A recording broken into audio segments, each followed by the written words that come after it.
This is Kevin Conroy, the voice of Batman. And you're listening to the DCAU Review, hosted by Cal and Liam, streaming at DCAUreview.com and on your favorite podcast app.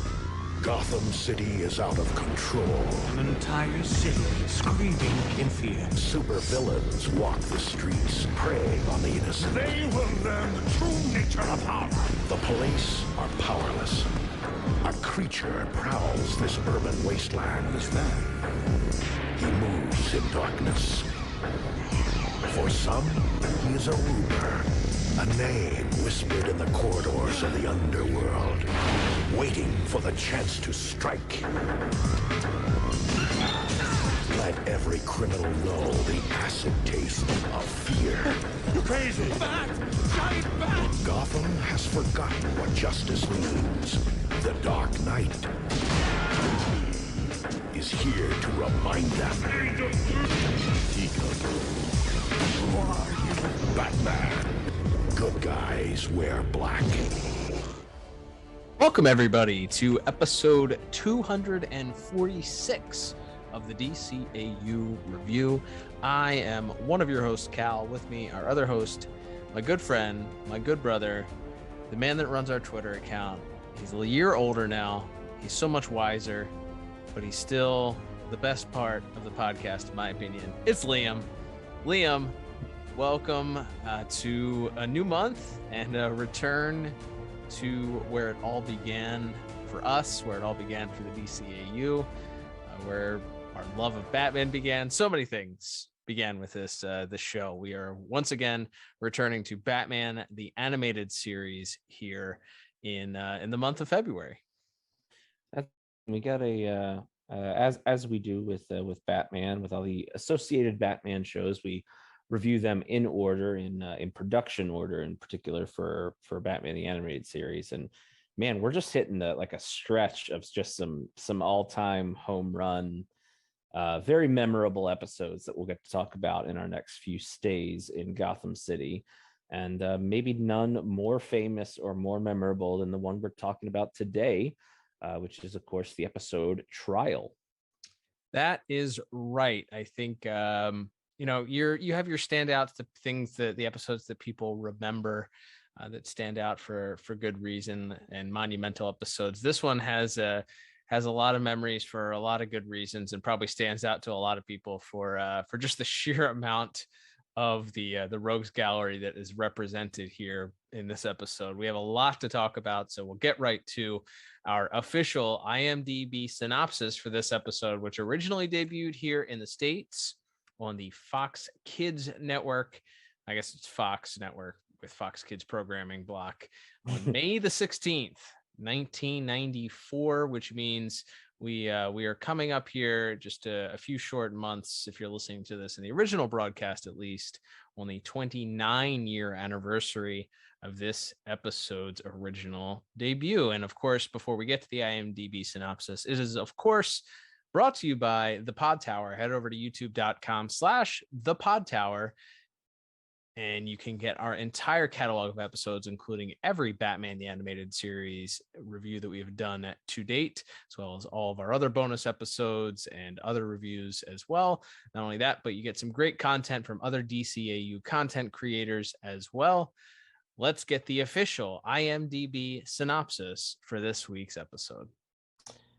That's right. So this is the synopsis for Trial, which was written by Paul Dini and Bruce Timm. Never heard of him. Woo. Directed by Dan Reba, with music by Harvey Cohen and animation by Dong Yang. And that synopsis reads as such. A district attorney who loathes Batman is forced to defend him in a twisted parody of a trial run by the inmates of Arkham Asylum who have seized control, taken them both prisoner. I mean, that's a pretty strong. I like that one. That might be an A. That's very good. It's good. It gives you a little cliffhanger action there. It feels intense. Perfectly describes the plot. Doesn't describe a different episode on accident as we've done in the past. As far as IMDb synopses go, I give that one an A. That's well done. I agree. Yeah, I think that that our first ever A? Since we've been unofficially grading these synopses? I would dare say probably. Somebody who listens to this show, let us know if we've ever given an IMDb synopsis an A before. That's right. Absolutely. But we'll get into our review of the plot, of course, for this week's episode. We start off on a scene. We have one Pamela Isley being sentenced by a judge, and he is in the same courtroom with one Janet Van Dorn, who we were first introduced to, I believe, during the Batgirl episode of Shadow of the Bat Part 1. So she is the new district attorney, having been elected since Harvey Dent was no longer capable of being the district attorney. They've had a rough stretch between him and Arthur Reeves. Yeah, it's been a rough go of it, but thankfully they seem to have found a winner here in Miss Van Dorn. Yeah, there we go. So Miss Van Dorn does state, or during this trial, the judge notes that they have built a successful case against Poison Ivy, or Miss Isley in this case, but because Batman was involved in the case, she is going to be remanded into custody of none other than, of course, Arkham Asylum. Batman, being involved in the case, is somewhat upset Miss Van Dorn, as she, in the very next scene, has a heart-to-heart with Commissioner Gordon, where she is exclaiming that every time that Batman puts his nose into the police business, he's unfortunately creating more trouble for the city. Police Commissioner Gordon happens to point out that it's a war zone out there, and Batman is the best weapon that the city has. She sees Batman as a drug for the city, and seems to be creating more issues and problems. Strong words. It's got to stop, Jim. As Gotham's new district attorney, I can't allow your pet nut to run loose in my city. I mean it. Janet, it's a war zone out there, and Batman is our best weapon. And I say he's a drug the city keeps taking to avoid facing reality. Speak of the devil. The East Side Skulls are ready to declare war on the other gangs. Old news. My department's already planning a sting to catch the Skull's leader. Don't bother. Very cute, mister. You want to support law and order, you take off that mask and put on a uniform. You hear me, Batman? This is the last time! Next time I see him, it'll be a whole different story. Wouldn't you know it? Speak of the devil and he shall appear. It is none other than Batman himself waiting outside, as Miss Van Dorn mentions that they had a sting set up to move in and capture one of the leaders of this gang in Gotham. And wouldn't you know it, Batman pulls up the window shade and happens to have the leader of the gang sitting right there, tied up in a nice little bow, as he's apt to do. And as he disappears out of the window and leaving the package there, Miss Van Dorn takes Chekhov's batarang.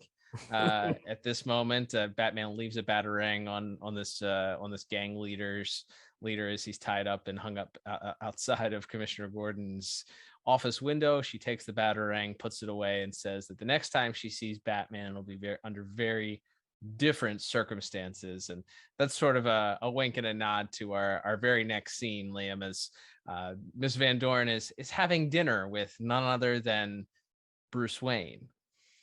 Yeah, so this is an interesting. This is where we get into the minutia that doesn't matter. This is where I do that anyway. I don't want to drag you in unwillingly.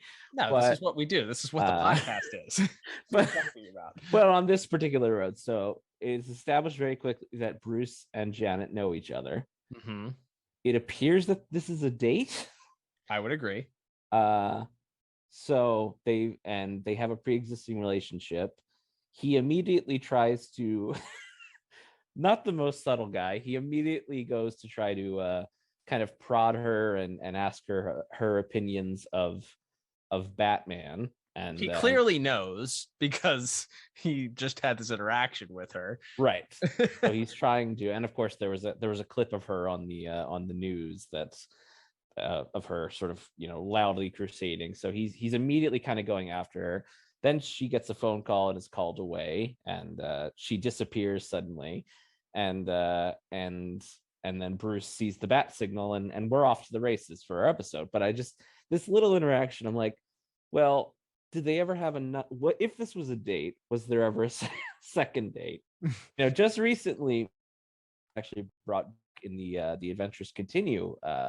Season 3 just kicked off, issue 1. We just did an episode reviewing that comic, and had friend of the show Jordan Gibson on once again, the artist for that comic. So be sure to check that out in the archives if you haven't before. But I gotta wonder what happened. Was there ever another date? If this wasn't a date, why are they friends? Did they go to school together? Like, how did they know? And why are they?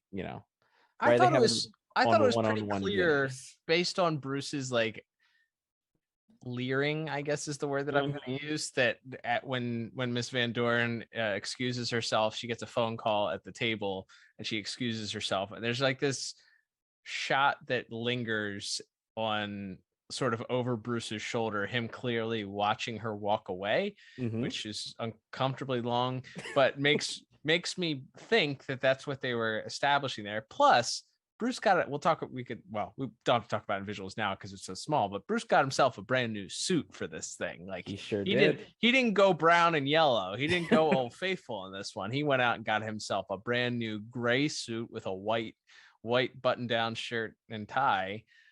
So he something tells me he was interested in more than just her opinion on the Dark Knight. Yeah, this would have been, I mean, obviously by the end of the episode her opinions on Batman have changed, but it kind of would have been an interesting dynamic if this character was used more, and she kind of the Lois Lane dynamic that he has in World's Finest, where she likes Bruce Wayne but doesn't care for the other guy. I think there could be there could have been some fun stuff to play with there. So that was just like what I really zeroed in on, more than all of the villains and the fun we had over these 3 acts. I'm like, what about this 30-second scene where it kind of seems like they're on a date? Let's really zero in on that. Hello, Bruce. Janet, I'm so glad we're able to meet on such short notice. It seems every place I look, there's our crusading DA leading the campaign to rid our city of Batman. Oh, please. He's the last person I want to talk about tonight. Oh, sorry. Still, even you have to admit, Batman's come through now and then. But look at the lunatic fringe he's created. The Joker, Two-Face, Poison Ivy, and the rest. Batman's responsible for every one of them. Excuse me, Miss Van Dorn, but your office just called. They said it's an emergency. I'm sorry, Bruce. I won't be a minute. Take your time.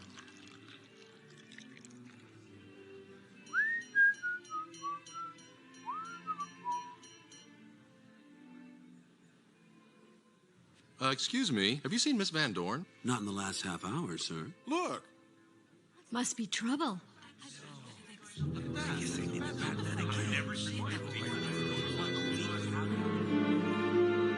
But yes, from there, that as Janet disappears from the restaurant, and after a certain amount of time, just as Bruce is sort of noticing that she's not coming back, he of course sees the bat signal in the sky and races off to find the source of it. And as he arrives at the top of the police station or the courthouse? Because it appears to be the same place that Janet was being interviewed earlier, because we see that statue in the background. I think this is the courthouse, because I think Batman meets Commissioner Gordon on the roof of the police department when the bat signal goes off. So this has to be, that's right, yes, a different location than that. That's right. There's a letter. That's right. He goes to Gordon. There's like a ransom letter telling him to come to the courthouse. So he goes to the courthouse, and he sees a mysterious figure in the shadows, and in a real rookie move, just dives headfirst at him, straight out of the opening, the theme song opening. There, he dives headfirst towards the person, but in fact, it is actually that very statue of Justice wrapped up in a trench coat and hat. So as Batman is dazed and sort of trying to get his wits about him, we see a small dart shoot into his back, And as he turns around, we see that the what he thought was the statue of justice was in fact poison ivy in a very clever disguise. It must be a very lifelike statue for him to not have noticed this. But and we see not only her, but Harley is there as well. And though he tries to fight a little bit, it's clear that the toxin from the dart has overwhelmed him. And we move there to really where the rest of our episode's going to take place, as Batman is in Arkham Asylum in a straight there, and she's introduced to not only several of the inmates, but to Two-Face himself, making his grand entrance here. And he alerts her that they're going to have a trial, though the ultimate plan is to escape and wreak havoc on Gotham. First, they're going to have a trial with Two-Face acting as the prosecutor and Janet being asked to defend none other than Batman himself. Let me out! Do you hear me? Whoever you are, let me out this second!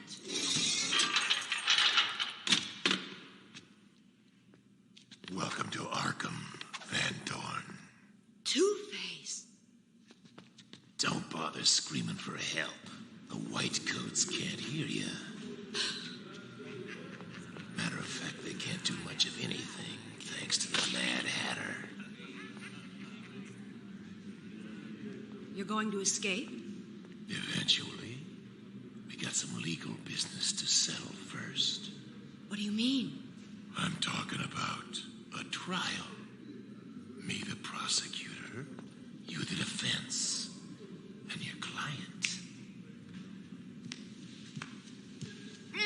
is Batman. And while she thinks this is ridiculous and that there's no way they're going to make it out alive, Batman tries to convince her to go on, telling her that whether or not it works or not, that this will buy them some time for him to try to figure out a way out of this. So we are set as we get to the courtroom, and we see just a sight. There's just swaths and swaths of inmates flooding the room, a lot of which are clearly designed on people that were which we'll talk about certainly in visuals. But we have just a murderer's row. This is I think literally in some cases literally a quite literal murderer's row. But you have working as the bailiff, you have ventriloquist and Scarface. As mentioned, you have Two-Face as the prosecutor, the jury, Mad Hatter, Poison Ivy, Croc, Scarecrow, Riddler, and Harley Quinn. And then of course the judge is none other than the Joker. And it's very quickly it's very quick to the point where it's clear that Batman isn't exactly going to get a fair trial here. And the point that the Two-Face is trying to drive home, this is really like a prototypical argument in like or any corner of the internet that talks about comic book stuff all the time, which is Two-Face's claim, and Two-Face, and by extension the rest of the villains here, claiming that they were all pure innocent souls and that Batman is who turned them into these monsters and criminals before them. And now Janet is going to be tasked with trying to defend Batman, even though she herself has been on television talking about how she believes that exact same thing. So you set up a very interesting dynamic here as we call the first witness, that being the Mad Hatter. Yeah, it is as you mentioned, that's exactly what I had in my notes. It's like it's the argument against Batman. It's Batman creates his own rogues gallery. Without them, without Batman, there would be no rogues gallery, and it's a sort of cyclical thing that occurs because of Batman being involved and existing. Janet Van Dorn has bought into this same belief that he creates the villains. Without Batman there, they would not be who they are. And now she is responsible. Basically, her life is on her, and Batman's life are on the line at this point, where she has to argue against that belief. So yes, we've set up a very interesting plot here. As we have the Mad Hatter on taking the stand first. He's both on the jury and the first witness. You have to love that. So Ms. Van Dorn cuts to the quick and does not mince her words here. She gets right to it. She points out that that the Mad Hatter's origin stories revolve around of course, Alice, as we know, Mad as a Hatter, the episode, which you can hear in the archives at DCAUreview.com or on your favorite podcast app if you wish to check it out. But so she recounts that she recalls his origin came about when he kidnapped a girl against her will, and we get some funny dialogue back and forth as she says, well, you know, how is that Batman's fault? And he says that Batman forced him to, and she very calmly and clearly points out he could have just left the woman alone and not bothered her, and at which point the Mad Hatter exclaims that he's an incel and he would rather have killed her first, and sort of loses his cool, which is quite comedic. He then immediately shrinks down and turns to Judge Joker, asking it to be stricken from the record, the last comment, to which the Joker responds, "Record? Is someone supposed to be writing this down?" Proceed, counselor. I suppose you, like your friends, claim that Batman drove you to be a criminal? He did. And yet, as I recall your case, you brainwashed and kidnapped a woman who rejected you. Batman forced me to do it. He was going to take her away from me. I had no choice. You could have respected her wishes and left her alone. I'd have killed her first! Oh, I'd like that last statement stricken from the record, please. Record? Is someone supposed to be writing this down? This is crazy. That's beside the point. Just keep it going. And I cackled. This from here on out, it is clearly a Paul Dini written episode, because there is so much hilarity infused and subtle and just, I mean, over the top humor, goofy dialogue written perfectly for the characters that are involved in this episode. But we then get our next witness on the stand. It's very clear that that Batman isn't going to get a very clear, fair trial here. But the next witness is also a member of the jury, and that's Harley, who is sporting Batman's utility belt, and thanks Batman directly from the stand for creating the Joker. And without creating the Joker, she would not have the love of her life. To which DA Van Dorn points out that while that may be true, that it's interesting because the Joker was the one who ratted her out the last time that she had broken out of prison, and in order to swing a deal, to which, of course, she's very clearly working them against each other at that point. Harley begins to lose it and begins shaking the Joker violently, and at which point he says that the witness is excused and they have to basically pull her and drag her away. I object to this witness. She's obviously trying to influence the judge. What makes you say that? Never mind. Do you have a statement? I just want to say, if there was no Batman, there'd be no Joker, and I'd never have met my puddin'. Thank you, Batman. Sad, isn't it? Harleen Quinzel was a doctor here at Arkham until the Joker twisted her mind. Ha! You're just jealous because you don't have a fella who's as loving and loyal to you as my puddin' is to me. Uh-huh. And I suppose it was that same loyalty I saw the last time you escaped and Puddin' here thinked on you in hopes of getting time off. Is that true, Puddin'? Think is such an ugly word. You lousy, scut-sucking creep! The witnesses excuse. Slimy rat!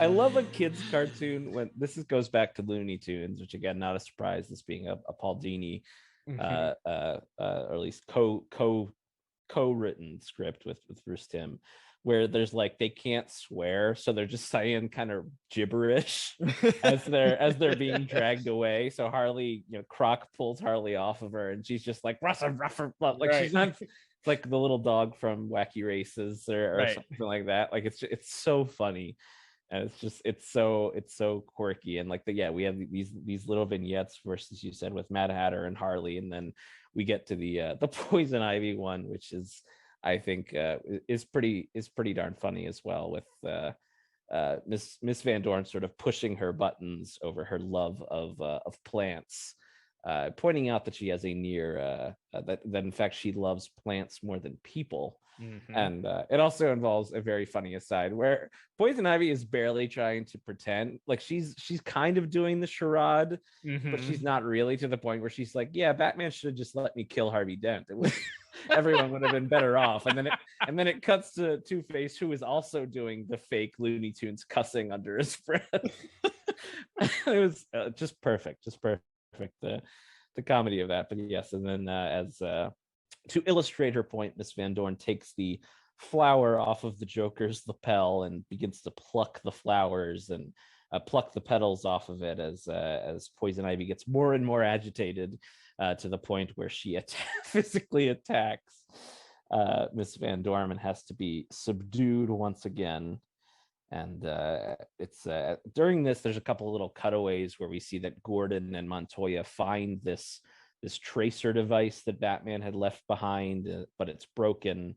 And then eventually they take it back to headquarters, where Gordon repairs it, and he sort of sees a general location, but he can't quite zero in on it. But he realizes that there's only really one place that they could be that there could be in this area of Gotham. The only thing out in that area is Arkham. So the cops are on their way, but it doesn't look like they're going to make it there in time, as we get our final verdict delivered by the Mad Hatter himself, who surprisingly, perhaps for the audience, if you've never seen this one, and certainly to Batman and Janet, they find Batman not guilty.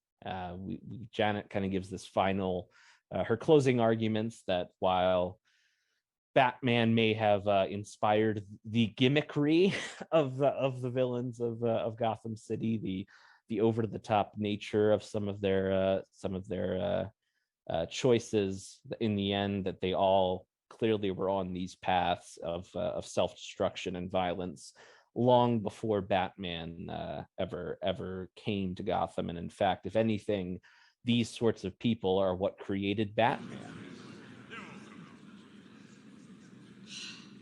I used to believe Batman was responsible for you people. But now I see nearly everyone here would have ended up exactly the same, Batman or not. Oh, the gimmicks might be different, but you'd all be out there in some form or another bringing misery to Gotham.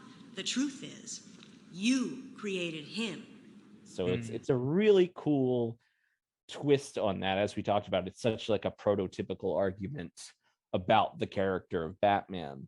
And so for them to kind of take that argument head on, examine it, and then kind of spit it back in a way of where you can look at it and go, yes, actually, it's quite the opposite, in the sense that the over the top nature of the crimes of Gotham City are what caused the need for a Batman to arise. So I think that's a pretty fun bit. And as mentioned, as Mad Hatter delivers the verdict, he surprisingly finds Batman not guilty. They ultimately agree with the assessment that Miss Van Dorn has laid out, that she that Batman is not the cause of all of their problems. But as Joker notes, that while that might in fact be true, because in the end of the day they're all violent sociopaths and monsters anyway, with or without Batman, even though they found him not guilty, they're going to kill both him and Miss Van Dorn anyway. Your Honor, in light of Ms. Van Dorn's stirring defense, we have no choice but to find the defendant not guilty.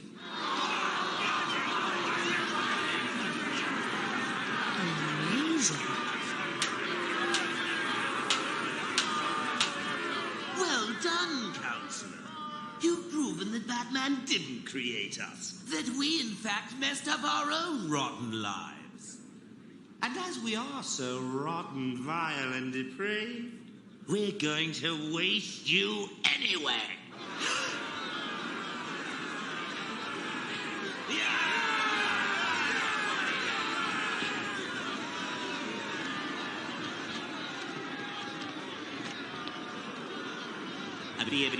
That's all, folks. Let's mambo! And that sets up. It's pretty action-packed. There's not a lot of dialogue, but it does set up a really fun final act here. As it seems all hope is lost, and the cops aren't going to get there in time. And Batman is strung up on one of those operating tables that they kind of push forward, like the Hannibal Lecter thing. Mm-hmm. I don't know what you call those, but that you can kind of stand straight up, and it looks like the villains have him dead to right. But as you mentioned, Cal, Chekhov's Batarang returns as Miss Van Dorn remembers that she has that Batarang in her coat pocket. And right as Joker is about to pull the mask off of Batman and reveal his identity, she throws it and hits a bullseye, knocks the lights out, which allows Batman to escape. And now the fun begins. Now the fisticuffs begin, as we've got Batman still vastly outnumbered, but now with the lights out, things are a little bit more even. And the next sequence, because they're in this room, is so fun. The lights are out. We get Two-Face pulling out a lighter to bring some light into the room. We get this Tommy gun being used by the Joker, who's just shooting wildly into the crowd, not caring if he hits Killer Croc or anyone else in the room. Harley, at a point, by the way, gets strung up upside down, and now she is wearing the straitjacket that previously had been adorning Batman. So she is unable to speak and communicate other than a few muffled noises, as she is now the one who is restrained. But as I said, Joker just shooting wildly in the room. People are running about. Batman taking people out one by one. Killer Croc ends up getting shocked by this generator that the Joker had inadvertently shot as he was wildly shooting at Batman. He's gone. Everyone spread out. Don't let him get away. Who says I'm leaving? What's going on? Get the light!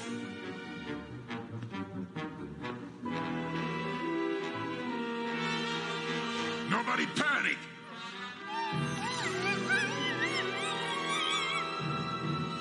Okay, stop panicking. It's at this point that Batman and the DA end up escaping sort of out a side door. And if we didn't mention it, I think you did mention it when we were talking about it, but the whole asylum has been taken over by this plan from the Mad Hatter, who placed his mind control cards on the various staff members there in some form or fashion. So all of the inmates are out and about. So Batman's not scot-free at this point, as they begin running into these large groups of these nameless thugs that are free and running about in there. And so they have to sort of avoid this one crowd. They run up a set of steps. They run into the Scarecrow, who is sporting his scythe and is swinging it madly. They're trapped. Behind them comes the ventriloquist and Poison Ivy, and so they're coming up the stairs at them. And of course, the Scarecrow swings his sickle, chopping the head off of Scarface, which, as we've said in every sequence that possible, they did whatever they could to be as violent as possible towards Scarface. So Scarface is decapitated.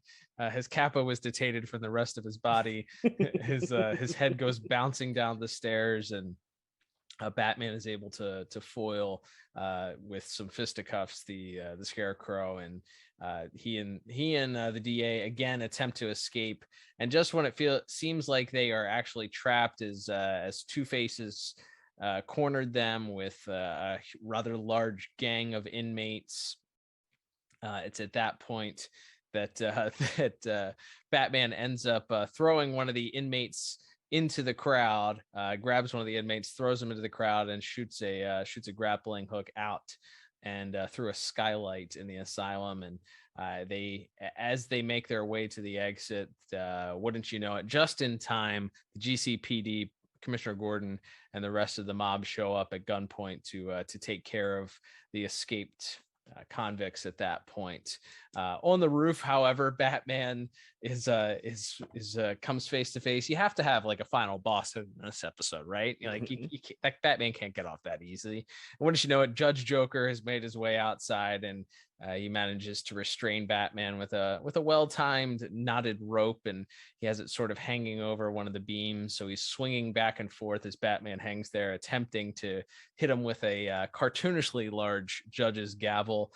And he unfortunately misses Batman a couple of times, or fortunately misses him a couple of times. Batman finally lays in a haymaker and is able to knock the Joker unconscious, which causes him to let go of the rope, and Batman and him begin hurling towards the ground. The Joker lands on one of the beams, and Batman is able to escape via another grappling gun. And that, as they say, is Batman picks up the Joker and they swing away. And our sort of bookend to the episode is Batman and the DA sitting there discussing as the DA recovers, having a nice warm drink. And she mentions that she appreciates Batman. She recognizes that she was wrong about him, but she is working towards a city that doesn't need Batman. She will continue working towards a city that doesn't need Batman. And Batman concurs that he also will continue the same fight. And that's how we end our episode. I see now there's a need for the things you do. But I'm still going to work toward a city that doesn't need Batman. Me too.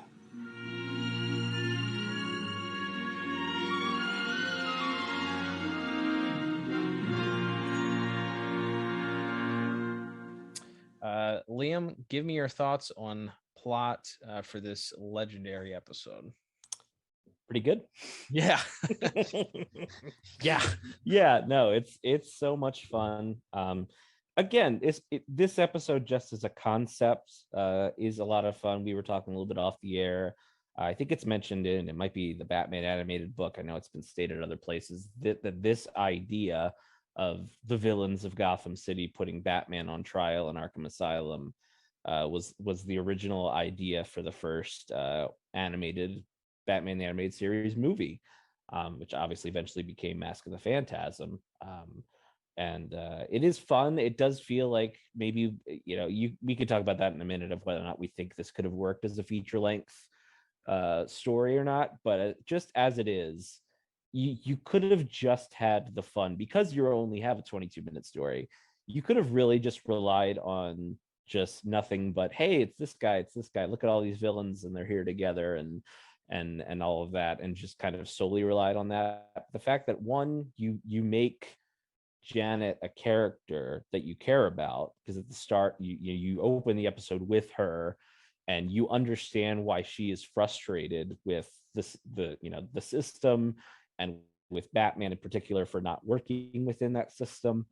And you see the downside of Batman being this masked vigilante who doesn't really answer to anyone, and how the juice is not worth the squeeze to her. Whatever good he does is outweighed by the frustration and the fact that all of these criminals who she thinks should be in jail end up back in Arkham with a better chance to escape and harm more people. As we said, it's one of the prototypical internet Batman arguments that folks tend to have about this character. And so to see her go on this journey, and as she sort of examines it, it's also cool because I think when she's making her arguments, as comedic and funny as that is, it's also very clear, like, she's a really good lawyer. Mm-hmm. Like, she doesn't, even though she's really just trying to buy time so Batman can figure out a way to escape, she's asking really poignant questions and arguing and letting the villains sort of collapse in on their own logic. So I really like that they took the time to make her a fully fleshed out character, because then you do care more, and it is rewarding at the end when she and Batman escape, and ultimately she makes this declaration that Batman didn't create these villains. These villains created a need for Batman, and that ultimately that she's come to respect him and understand his role. I think that's such a great little story, and the fact that you were able to fit that into this and still have time for all the fun gags and cameos that we talked about from all of these A-list top tier villains from the series, to do that all in one 22-minute episode. It's really impressive. I mean, obviously you have, as mentioned, Paul Dini and Bruce Timm are both credited as writers for this episode, with Mr. Dini doing the script. So maybe it shouldn't be surprising, but the fact that you could basically, I mean, as you said, this character had appeared very briefly in one other episode, but she wasn't really anything other than just a face for Barbara Gordon's frustrations to kind of be taken out on when her dad's captured in that episode. So in this one, you basically have to start a character from scratch. You make her feel like a real person, and then you take her on this ridiculous journey with all of these crazy characters.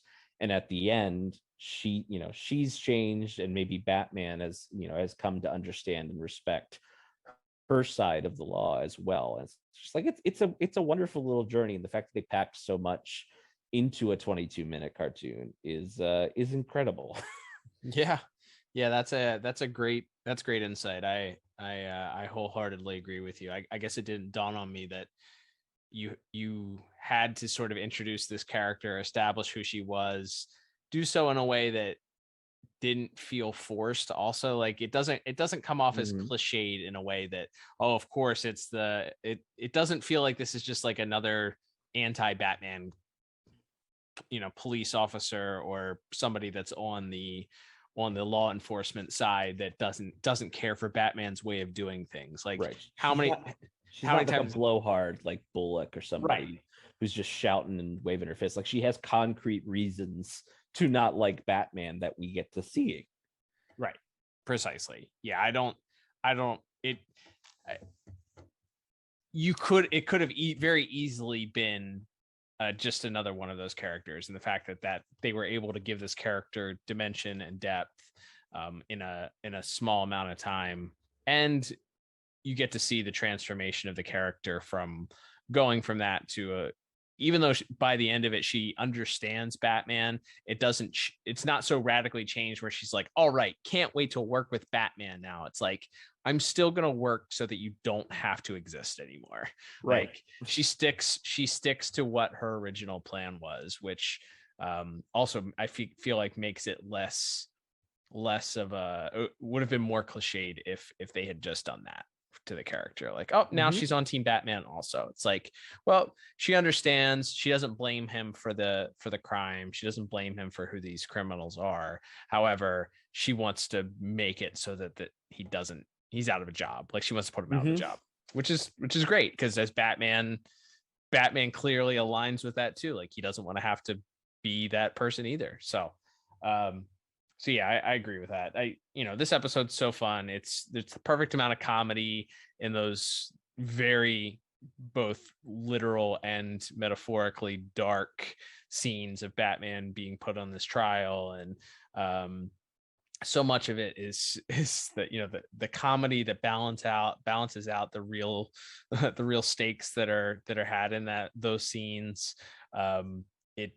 It's perfect. Like, it's perfect. I had no choice but to give it a 10 out of 10. It's such a great story.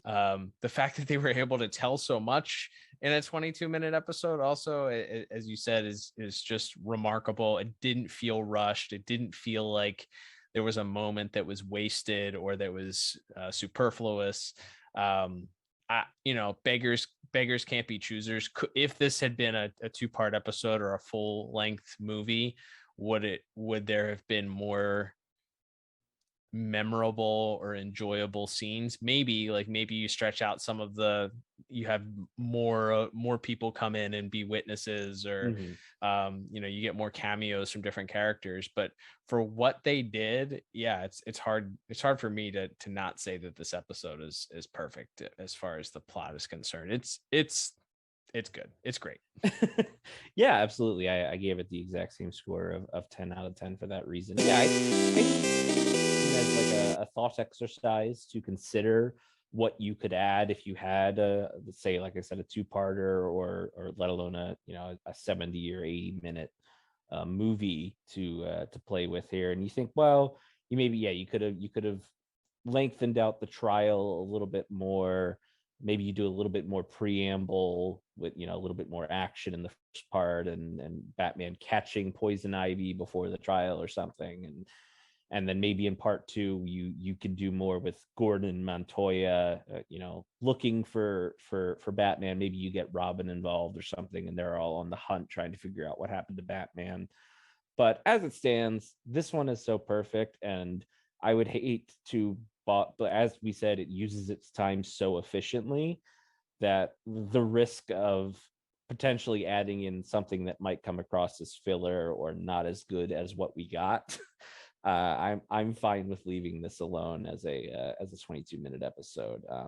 Maybe this would be something down the line in, say, if we get 3, 4, or 5 Robert Pattinson Batman movies, this would be one I would seriously look at as, could we make this a movie? Could we make this our a plot of a full-length film at that point? But I think for this show and for what we got in such a relatively short amount of time, it's so perfect that I think stretching it out could lead to it being less perfect. And so I'd rather just leave it as is, rather than going too far down the what if lane with what would happen if it were a longer story. So yeah, absolutely incredible, and just so much fun, if we didn't already say that enough. Right. All right, then let's move on to our next category, which is going to be animation and visuals. And Dong Yang, as you mentioned, responsible for the animation, directed by Dan Reba, I believe you said. So, all right, off the bat, I'm just going to say animation in this episode was a struggle at times. One of the most glaring things to me was the mouth movement of certain characters. There was a lot of times where mouths were not moving and dialogue was happening, or vice versa, where dialogue was not happening and mouths were still moving. I don't know how much of that, like, who's responsible for that or what happened to, because usually it's from my understanding, and correct me if I'm wrong, but the dialogue is recorded and then the animation is done to match the dialogue as far as like character mouths moving and stuff like that. Like, it's right, that is the order in which things are done. So to me, unless they had to go back in and redub or re-record a whole bunch of lines for this episode for some reason, it doesn't, or they added dialogue, there doesn't seem to be any good reason why, it doesn't seem to me that it's anybody but the animation team's fault as to why there are periods of time where dialogue is happening and mouths are not moving, or different. There's a scene where Harley is talking and the Mad Hatter's mouth is moving. So that's a struggle. That's a struggle for me. That stood out a lot because there's a lot of dialogue in this episode. It's very dialogue heavy. It's a courtroom drama for 2/3 of the episode, so you have a lot of dialogue happening.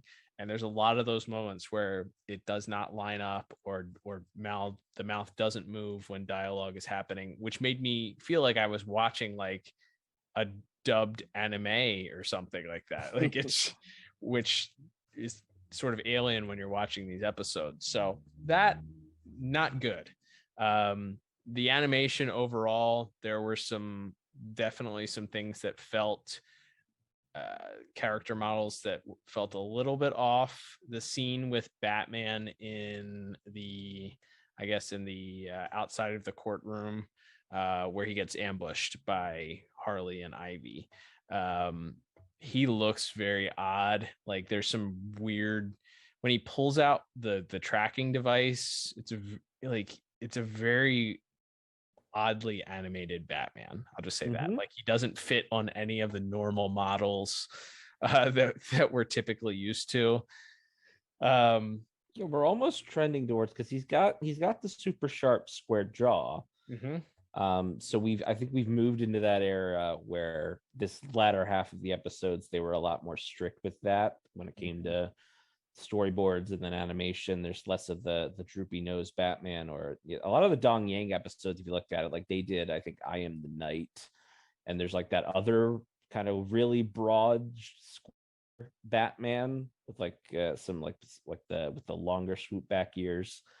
But it's not quite that one either. So yeah, it feels like it's the normal on model Batman, but with like the ears are a little too long. And then yeah, it looks like, I don't know if things were sort of retaken later in the process. And so things are a little janky. I think Poison Ivy, who gets a lot of play in the first 2 acts, also looks just weirdly off model. Like her proportions, I feel like, change a lot, and her head looks strange to me. Also, this is not necessarily a mistake so much as it is just a personal opinion.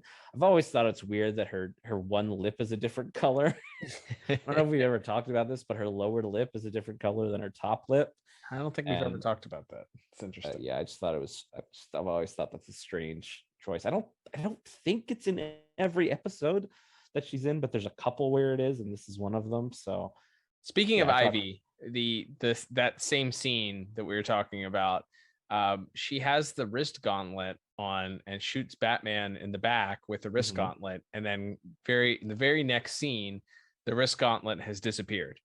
It's just completely gone, and she's suddenly in her regular outfit, because she's in like the dress of the statue, and then you cut away to Harley for a second, and then all of a sudden she's in her regular Poison Ivy outfit. Yeah, there's definitely some stuff here.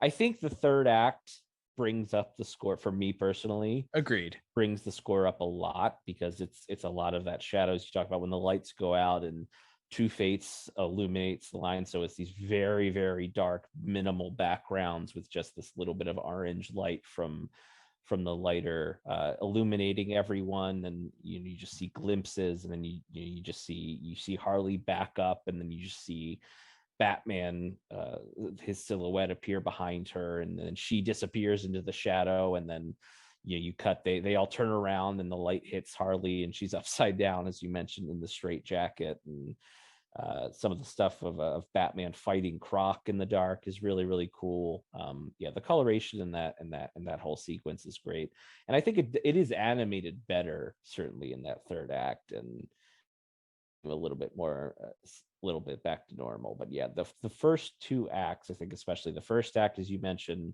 that scene on the rooftop where Batman gets captured, and then a lot of the actual trial portion of this episode, everybody looks a little bit off.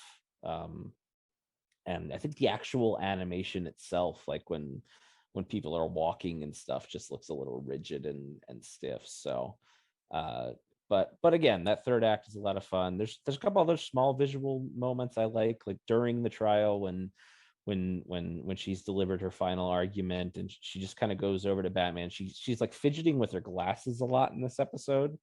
Just, I thought, kind of just a nice touch. And then she sort of takes them off, and she sort of stares down, and then she just like puts her hand on Batman's shoulder and kind of smiles at him in the way that an attorney might comfort a person about to be sentenced to death row or something like that. I thought there's some nice little visual moments like that. And then as I said, the third act, when we get all the action, culminating in that bit with the Joker tying Batman up and swinging around with the giant gavel.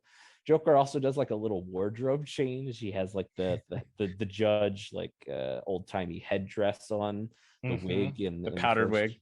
But then when they're about to seemingly kill Batman and they're in like the electroshock therapy room, he switched to like the big round hat, like he's like almost like an old time preacher or something. He's got like it's like an Undertaker hat, very much, I think, crossover. Right? But he's also got the he's got the collar on, like the priest collar on, and he's using like an Irish accent as if I guess the idea is he's giving Batman his last rites, so that's why he's right. He's switched to a priest at this point. But yeah, there's some fun to be had there. Yeah, Joker also in the trial. I think that we've talked about this a lot. These BTAS original BTAS episodes.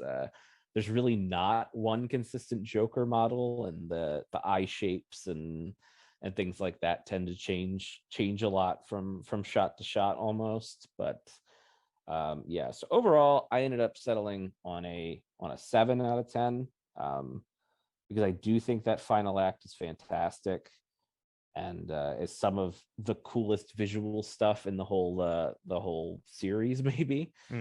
Especially that sequence in the dark and the shadows with the lighter, as mentioned. But the general off modelness and kind of the, like I said, just the kind of, I thought, as far as the actual movements of the characters in those first 2 acts, a lot of it's a little bit wonky, a little bit off. So I think this was trending down to like a 5 or a 4. And then that third act really saved the day. But yeah, it's a mixed bag for sure. Yeah, I surprisingly, or unsurprisingly rather, don't disagree with you. I had a very similar thought when I saw some of this. It was like, man, this does not, this is trending real bad. This is like early season bad animation in some places. But yeah, that final sequence, or the beginning of the third act, with Batman in the room where they're about to unmask him, everything about that, even the shot of the DA of Van Dorn throwing the Batarang, I thought was animated pretty well. I love they kind of follow the Batarang into the light drops out, you kind of get the very edges of the characters are still lit so that you can kind of see what's going on, but obviously the darkness is implied, the pitch black darkness. And then the shot of Two-Face flicking the lighter on and kind of bringing the light into the room, which, by the way, inspired friend of the show George Kaltsudis's print that he did not too long ago for that particular episode. Check that out on our social media feed this week. Just a tremendous piece. It's literally Two-Face, the best, the rest of the Rogues Gallery standing there. I'm blessed to be able to own a copy of the print. It's hanging up prominently in my house, and it's just a great piece, great composition done by friend of the show George. So check that out. But yeah, that I even love later on in that scene as the Joker has commandeered Scarface's Tommy gun at that point and is shooting it wildly. We get this one shot, this beautifully done panoramic of the Joker shooting the Tommy gun, and the light from the weapon firing is brightened up just his face, and we get this pan shot that's like almost like a, it's not quite 180, maybe like a 90 degree turn from the front of him to the side at a profile, just done really, really beautifully. And then we get the shot of Croc getting electrocuted, which is extremely violent if you think about it. This high voltage shocking situation happening. I did like the idea, even though he doesn't have any dialogue. We get Batman just running into the Scarecrow in the stairs. I thought that was a very good homage to a sort of a horror movie-esque type thing where he just sort of appears there holding this giant sickle and begins sort of lurching towards our heroes. As I already mentioned, the decapitation part for Scarface was great. really, really, really funny. I also liked how they did. We talked about it with friend of the show Kevin Altieri when we had him on in our bonus episode. If you want to check that out, we talked with Kevin Altieri about the Batman Adventures holiday special, and he talked about drawing crowds in that and how difficult that is in a comic book setting, and how I imagine in animation it's the ante is upped because these characters are moving. So big crowds are typically not something they show a lot of detail in. So the idea that they had to kind of make this Arkham crowd feel large enough for Batman to be intimidated and to match sort of the noise that's coming from this riotous crowd. And they did so with just like silhouettes, essentially. Like you get some silhouettes with a little bit of cell shading and on some of the highlights. But it really does make the crowd feel large enough where you believe that it's a gigantic group of these criminals that are threatening Batman and the DA and keeping them hostage, where you don't have to worry about kind of filling in the details at times, because they're kind of in the shadows for the majority of it, kind of watching and observing as the court in the courtroom as the case takes place. So I really liked that. And then of course we already mentioned it. Some of our inmates at Arkham are definitely modeled after some of those that worked on the show. I spotted a Bruce Timm lookalike, a Paul Dini lookalike. I'm pretty sure there was either a Butch Lukic or Eric, I think also an Eric Radomski, a lookalike. Definitely saw Glenn Murakami in there. I believe Dan Riva himself, which would make sense as he's the director of the episode. But yep, absolutely. Yeah, the whole gang was there pretty much. So a lot of those that you love it now. You can pick up on it and recognize that those guys, drawing themselves into the cartoon had some fun in doing so. That was great. And I think even the final sequence of the Joker swinging the giant gavel was great. I love him adjourning the case as they haul Batman off. Initially, he smacks down a rubber chicken instead of a gavel, just adding to the visual silliness of the whole song and dance. I will say it was very mysterious that the Riddler disappeared. He nowhere to be found for that third act. He just sort of slunk away. Maybe he just wasn't on board with the actual killing of Batman at that point. He thought that Batman deserved the fair trial, I guess. Maybe. Yeah, it's funny. There is a note. I think this is this was from Wikipedia, so take that as it will. But those things are actually sourced most of the time. That Henry Pollock, who's the voice of Scarecrow in the original animated series, was recovering from some sort of throat surgery, I believe, which is why he is not voiced, despite having, Scarecrow has a pretty active role in this episode. So I also wonder if there was some kind of scheduling conflict for John Glover where they couldn't get him in. We can talk more about who is and isn't here in voice acting. But yeah, it is funny that he's there on the jury but never says anything, and then for the final battle he's nowhere to be found. So very, very interesting. Oh, and one last note would probably be the I believe it's the Skulls gang. Yes, that Batman captures. It looks like he's captured the Punisher. Like it's pretty much the exact Punisher skull logo on the guy's shirt. It's a brief shot. They did it very subtly, very, very funny. Batman has captured Frank Castle himself, and the potential leader of this gang. But if I didn't mention it, I actually ended up giving it the same exact score as you did, 7 out of 10. I definitely went back and forth. I feel like it could have gone anywhere between a 5 and a 7.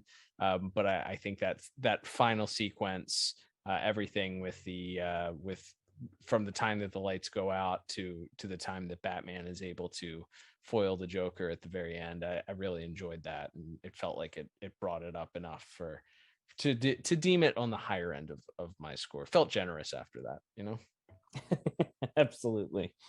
All right, Liam, let's move on to our next category, which is going to be music. Harvey Cohen is responsible for our compositions this week. I gotta say, I don't think that there was a ton of moments where the music stood out, other than the one note that I had where I was like, oh, that's really good, was the culmination of them attempting to rip Batman's mask off. Everything sort of crescendos to that point where it really feeds into the tension of, oh my gosh, not only are the criminals about to kill Batman, they're going to humiliate him beforehand by unmasking him. They're going to know that he's Bruce Wayne. Even if he does somehow manage to get out of this, they're going to know. And then it's building. They're grabbing him by the cowl. You even see like the bridge of Bruce's nose come out of the cowl. And then we get the batarang thrown by Janet Van Dorn into the light, which all sort of crescendos. And then the music stops in that moment and then picks back up as Batman begins kind of picking them off. But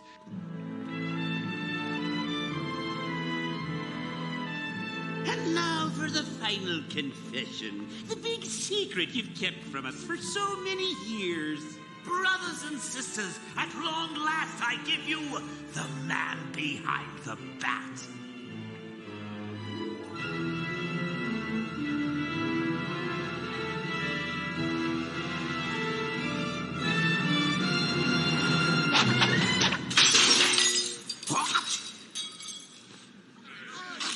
We do get the Joker theme played as he's introduced as the Judge Joker. What did you have as far as musical notes for yourself?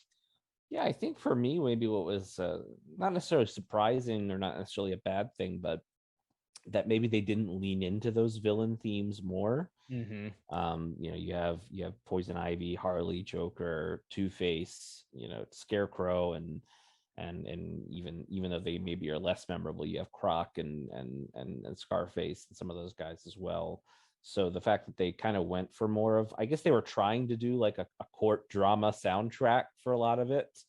So it's a little jazzier. It's a little bit, there's some percussion there. I don't know if they're going for like a people's court sequence at some point when the crowd's kind of getting rowdier and Scarface is shouting him down. There's some of that. I think that's quite a bit of fun. And then as Batman and Janet are kind of that first sequence where they're being dragged away towards the electroshock room, as you mentioned, I think is pretty good. And then the music after he's taken down Croc and he sort of grabs Miss Van Dorn by the hand and leads her quietly out of the room, and then they're on the run and the inmates are after them. I think that's fun, leading to where they're running up the stairs and they see Scarecrow with that scythe. I think that's pretty fun. And then, as you mentioned, the music at the end with the Joker swinging around and all of that's pretty fun there. And yeah, of course, we get a little bit of the Batman theme brought in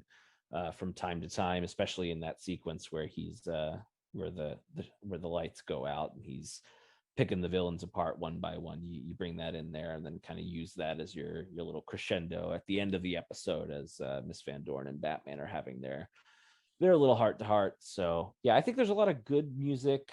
I guess just because I'm a sucker for a band playing the hits, I would have liked to have heard more of the villain themes used in there, and especially in that third act when they're when he's sort of facing off against them almost one by one. But still, I think it's a pretty fun soundtrack overall. And like I said, I like the kind of the courtroom drama feel they tried to give it in that second act. So I ended up settling on an 8 out of 10 for my music score. Nice. Yeah, I went just one tick lower, actually. I went to 7 out of 10.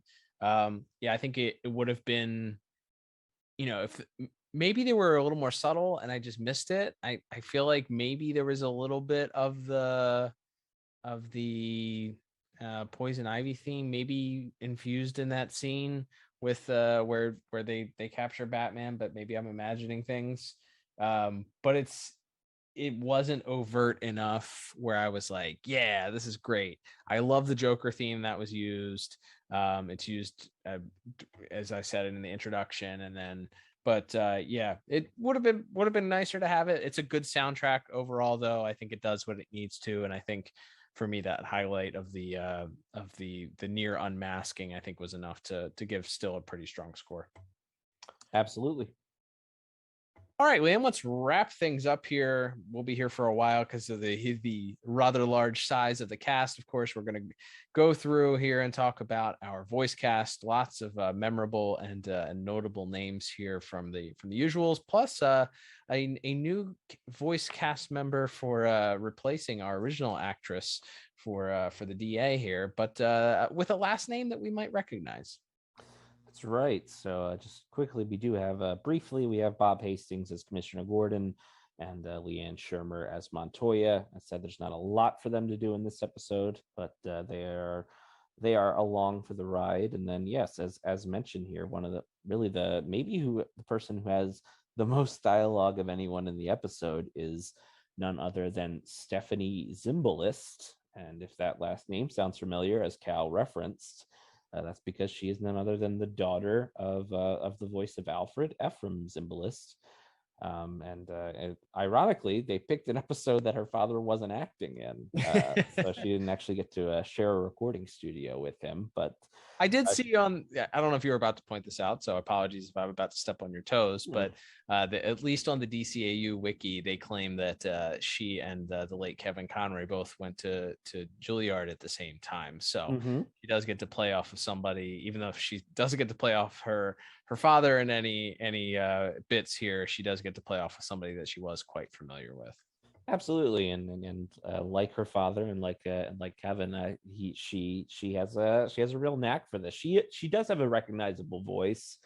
I couldn't necessarily pinpoint the exact things, but when I was looking at her, I was like, okay, yeah, that's a voice I've heard a few times before. I think she did some this is very specific to those of you who may have been raised in religious or Christian households, but she definitely did some voices on Adventures in Odyssey, which is a Christian radio drama back in the day, and did some other voice work, as well as a lot of stage and screen work, unsurprisingly, based on her pedigree as an actor and her skills here. But yeah, she's fantastic because, again, she has the most heavy lifting to do as an actor, having to go from the crusading district attorney who's giving these sort of, condemning, sweeping statements about how Batman doesn't belong in Gotham City and he's making her job harder and everything. And then the kind of the quieter moments, as mentioned, on her little date with Bruce, and then all the way through to being the lawyer, to being the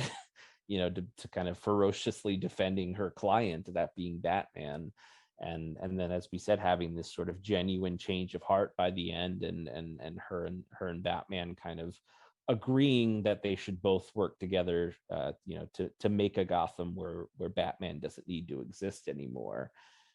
She's fantastic. She's very good. Again, as you said, maybe not surprisingly, based on her skill as an actor in Juilliard, and then obviously grew up in an acting family, but she's tremendous, and I really enjoyed her playing off of all of these wacky characters, but obviously she has probably the most to do with Kevin Conroy himself. Yeah, it's really strong. She has a lot to do. She interacts, as you mentioned, with not only the perhaps the largest and most important cast member in DCAU and Batman the Animated Series with Kevin Conroy, but she also plays off of Mark Hamill's The Joker. We get her and a bunch of these classic rogues gallery voices, in Two-Face and Poison Ivy, and I'm a sucker for any time Hastings something to do too. I just think he's so fantastic as Gordon, and a lot of times, again, that maybe comes down more due to time of it just being 22 minutes. He's a lot of times in these later episodes is just kind of there to give exposition. So that scene they have together where they're kind of arguing back and forth about what Batman should be, and he's sort of pounding his fists on the desk, and it's a war zone out there, and Batman's our best bet to turn the tide, sort of thing. I love their back and forth because, again, neither one of them is really wrong in that case, and they're both good people who want Gotham to be a better place, but they're coming at it from these different sides. So yeah, I liked her playing off Bob Hastings a lot too. Yeah, that's really good. No, Bob Hastings has some good dialogue, as you mentioned. He has the responsibility of communicating that he's fully Team Batman. He's not going to waver from that. He lives, eats, and breathes this sort of firsthand interaction with these criminals that Miss Van Dorn perhaps doesn't have doesn't quite get the same perspective on. So yeah, his passion definitely comes through in their bits of dialogue there. So yeah, there's she plays off of everybody that she has to in really, really well. Richard Mall as Two-Face, their interactions are great because of course you have the former district attorney facing off the current district attorney. So you have some great interplay there between the two of them. And of course, Richard Mall's deep Two-Face voice coming off and her softer, feminine, but still strong way of communicating. She does a great job. And I think that the interactions that she has benefited from somebody that had such strong acting chops and clearly was comfortable behind the mic. Absolutely. Yes. A great job by Ms. Zimbalist as mentioned, but yeah, because we have so many, I'll give the names rapid fire. A lot of our who's who of Batman rogues here. We of course have Mark Hamill as the Joker, Arlene Sorkin as Harley Quinn, as you mentioned, Richard Mall as Two-Face, Aaron Kincaid as Killer Croc, Diane Pershing as Poison Ivy, George Zunza as both Ventriloquist and Scarface. And really, he's only in he doesn't get a lot of dialogue, but who I really thought was the scene stealer is Roddy McDowall as Mad Hatter in this episode. Just being as you said, he kind of introduces the concept, and then the interaction that he and Ms. Zimbalist have as he's waxing poetic about how Batman cost him his great love, and then she very calmly points out that he could have just respected her wishes and left her alone. And he immediately flies off the handle into this psychotic rage. I just thought Mr. McDowell was so good in a brief outing. A lot of these characters, other than really Joker and maybe to a lesser extent Two-Face and Harley, that they're all elbowing each other for screen time because of, again, it's only 22 minutes, but yeah, I really appreciated Mr. McDowell, especially. I think. Yeah, I agree. He's great. I would also give a runner-up to George Zunza, who's again, has the duty of playing both the ventriloquist and Scarface. Ventriloquist doesn't get a whole lot of dialogue, but does get a little bit here and there. I love when the ventriloquist gets hit and Scarface laughs about him getting hit. That's great. And then of course when Scarface gets decapitated, his head bounces down the stairs. He makes the grunts as the head bounces down the stairs. And we get his catchphrase, "I'm hit, boys." So good. I'm hit, boys.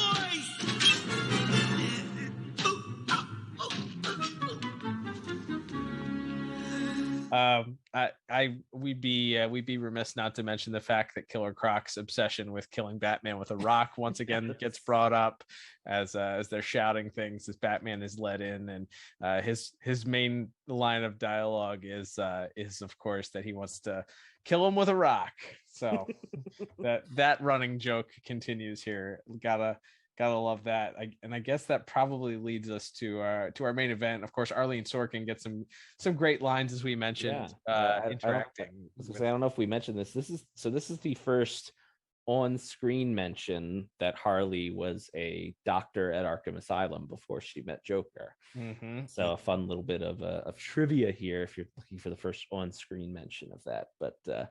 But yeah, that sequence there where she's Joker is literally in her lap and she's fawning over him, and then Janet lets her know that he tried to turn her in exchange for a lighter sentence for himself, and she immediately just snaps and just grabs him by his collar and starts shaking him. And again, as we talked about, sort of the Looney Tunes style fake cussing that she takes as Croc is pulling her off and taking her away.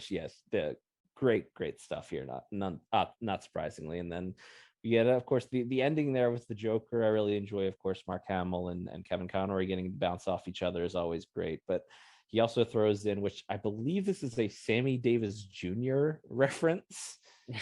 Here Comes the Judge. I think this was like a character he played, but yeah, I think that's a very fun scene. He also gets the Porky Pig. That's all, folks. That's right. Warner Brothers synergy going on there. He's also we didn't talk about visuals, but he's reading some sort of comic also. I didn't see that notated in the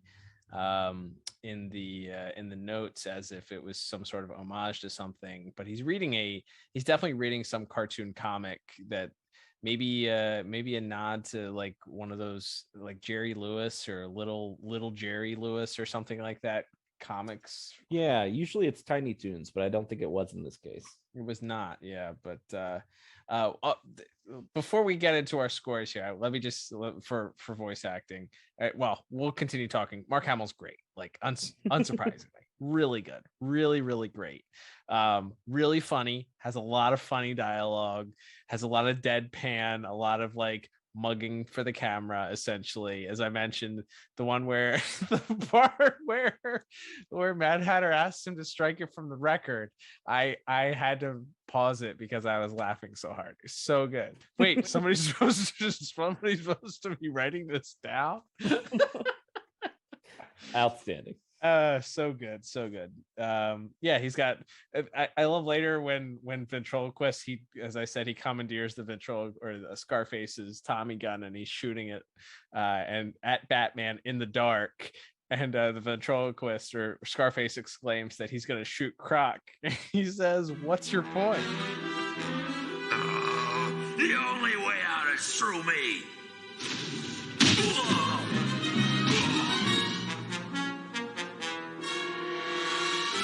Hold on, you'll hit Croc. What's your point?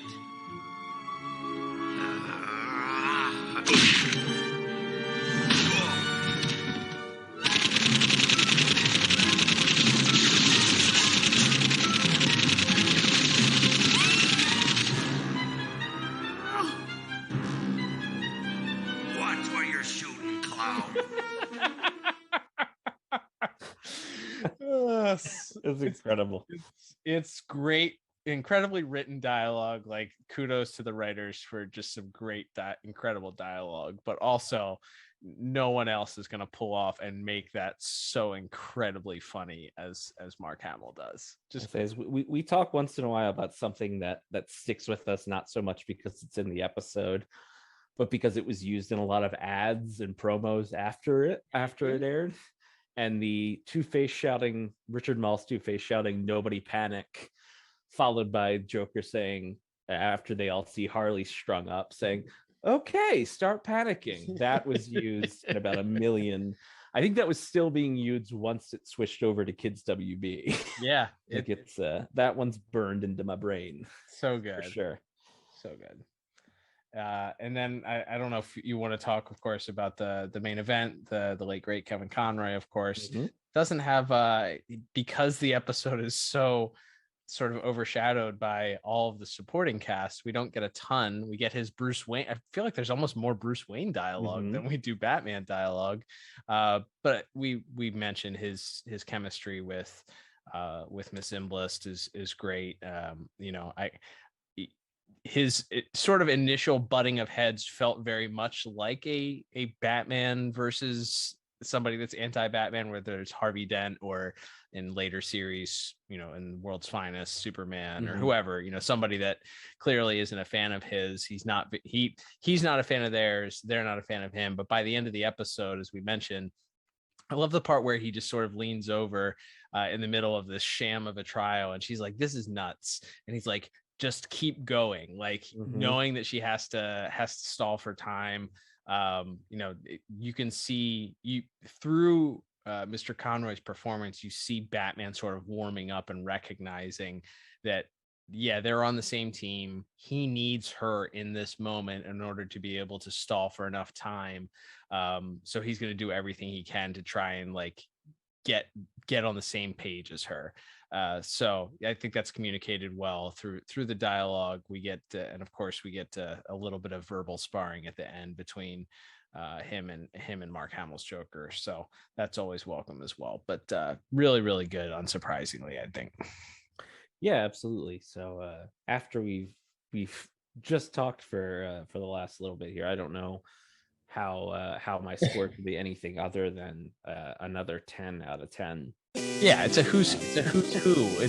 It's the all-star cast. Mhm. You know, we talked about this when we reviewed Almost Got Him with best friend of the show, Monica Kubina. Like when you have all, it's the show. It's everybody that needs to be in an episode, and they're all on their A game. They're all delivering iconic lines. They're all interacting with each other. It's the stuff that when it happens, you appreciate it so much more. So it's really strong. 10 out of 10 for myself as well. I don't know how anybody could be a fan of this show and not give a perfect score for that. Before we give our final scores for the episode, I did have a fantasy question for you. So we have quite the roster here and quite the memorable lines and guests. If, let's just say, this ended up turning into a movie, so you have longer runtime, meaning you have more characters. Who would be the one character that you would have liked, one villain that you would have liked to have seen involved in this, whether as a witness or in some portion of the trial? This will also be our Spotify exclusive question this week. So if you're listening on Spotify, go to the episode and give us your feedback as to who you liked to have seen as a villain that was not involved in the trial already. Gosh, that's tough because I'm gonna even though he doesn't speak, I'm gonna count Riddler as being there, so he's out. Technically there, yes. So I will not pick him, even though he's like the glaring obvious one. That and should also mention that the clue that leads Batman to the roof, while it is sort of a riddle, it also somewhat visibly resembles Wormwood, the character from the Cape and Cowl conspiracy. Maybe he was involved in this. We don't know. We know that he went to Arkham, I believe. So maybe he was involved with it or not. But I don't think that counts. So if that's your guy, go ahead and pick it. No, I think I would throw maybe a little bit of a wild card. We never see him again. Let's get Maxie Zeus in here. Oh, what a ridiculous, like how ridiculous and fun could that have been if you're putting the guy who thinks he's the literal Zeus on the witness stand to talk about Batman and how he thinks Batman is Hades and all of that. Man, that is perfect. That honestly, that was the one that came to mind for me. Like that would have been perfect. If we're going in a different direction though, man, you know, Freeze doesn't make sense because Freeze, you know, it doesn't make sense for him to be there. So you can't go with Mr. Freeze. Bane hasn't been introduced yet.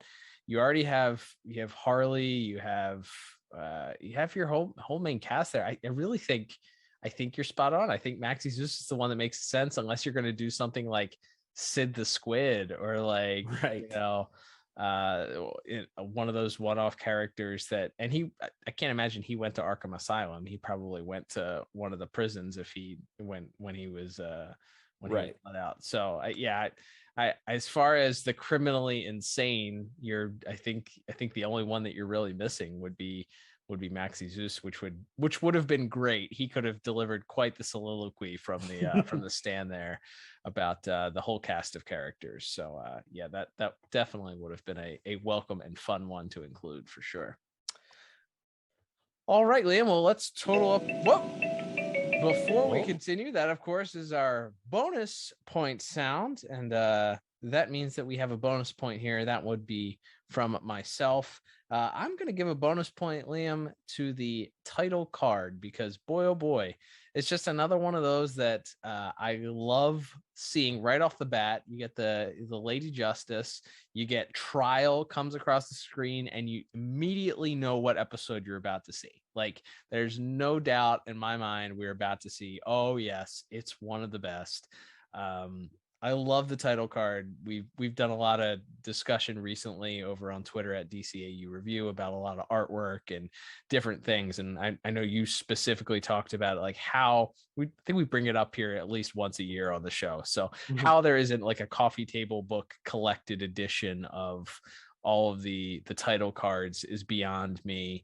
I love to this day that they're so iconic and they're still so closely associated with that.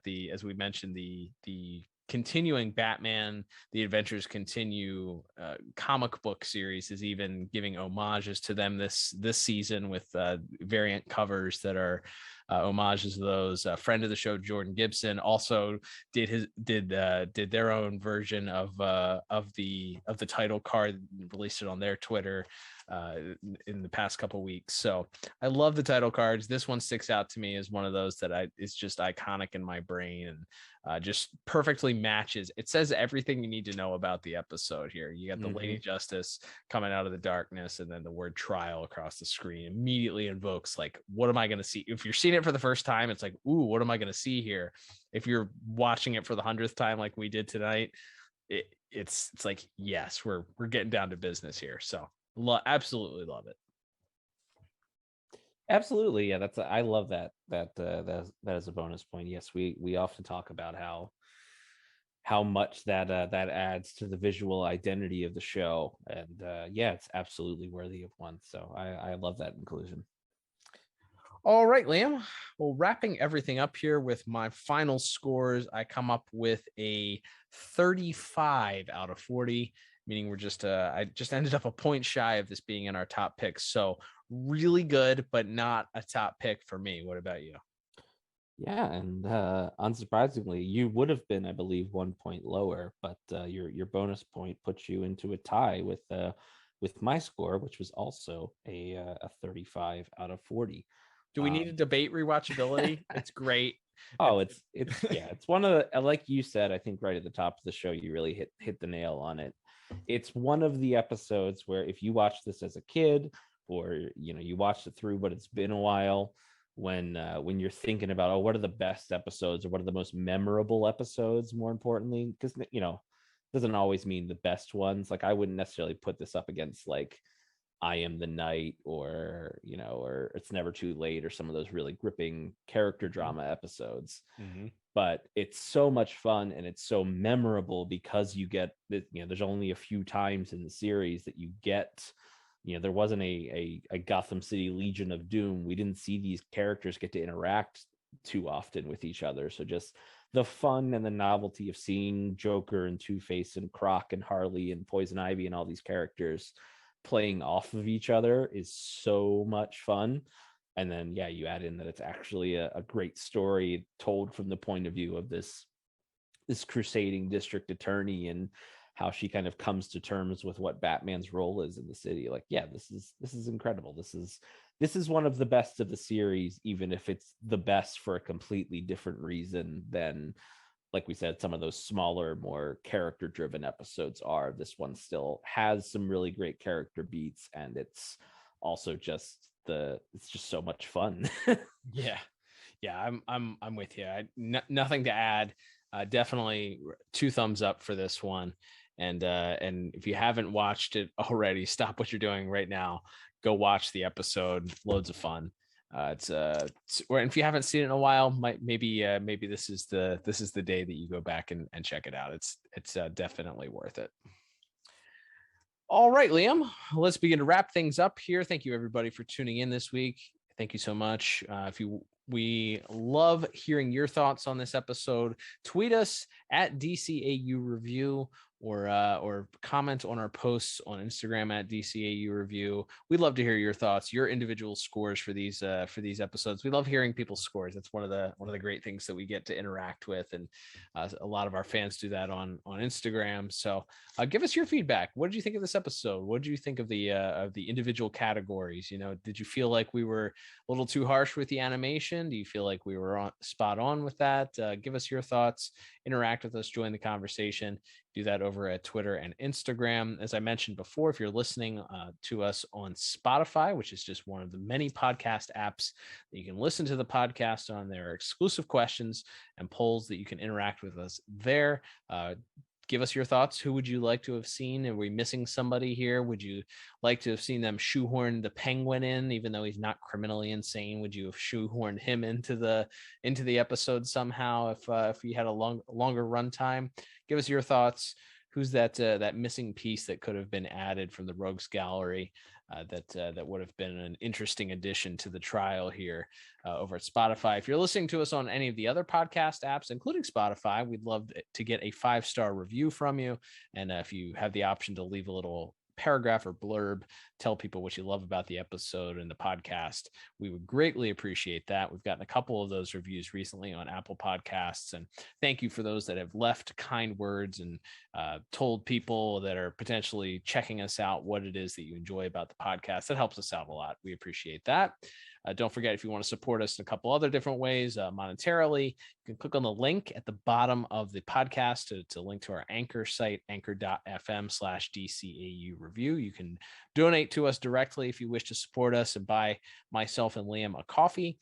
You can also, of course, head over to DCAUreview.com, click on the shop tab, or just check out the show notes. There's a link to our shop tab there, and you can pick out a shirt or a mug or a hat if you want to support the podcast that way. There's always sales going on, so I encourage you that if you are looking to support the podcast, wait till you see a sale. They happen like once every couple of weeks, if I had to guess. So there's usually a coupon or a sale code at the top if you check that out. Of course, Liam, we are going to be continuing here in the month of February with more Batman reviews. So we have another one coming up next week, as we are apt to do. We continue here in the order of production. So why don't we talk about what the next episode we'll be reviewing is then? Absolutely. So we go from really one of the, like we said, the all-time classic episodes of the series to one that I would say is also memorable, but maybe isn't thought of as an all-time classic, and that is the episode Avatar. Not to be confused with the James Cameron vehicle. We should have lined this up for when Avatar. I know we really missed a chance for some synergy there. Some hashtag thievery. I don't know what you call that when you link things up in an attempt to appeal to common hashtags at the time. But anyway, we'll talk about the non-blue people Avatar next week. That's right. It's going to be interesting. It's not the Airbender either. We should know. We really need things named Avatar. Yeah, it's also not like the thing that is your dubs as your picture and on like video games either. Correct. Not one of those. We'll talk about what it is, what Avatar is, though, next week. We're very excited to cover that episode as we get to the return of Ra's al Ghul to the DCAU here, and an episode that I don't remember a whole lot about because I haven't seen it a whole lot. So it'll be like I'm watching a fresh episode. I don't know that I've seen this episode more than maybe 2 times. We'll see if we should watch it more or less next week. Looking forward to doing that. But until then, I'm Cal. And I'm Liam. And we'll talk to you on the next episode of the DCAU Review. Bye-bye.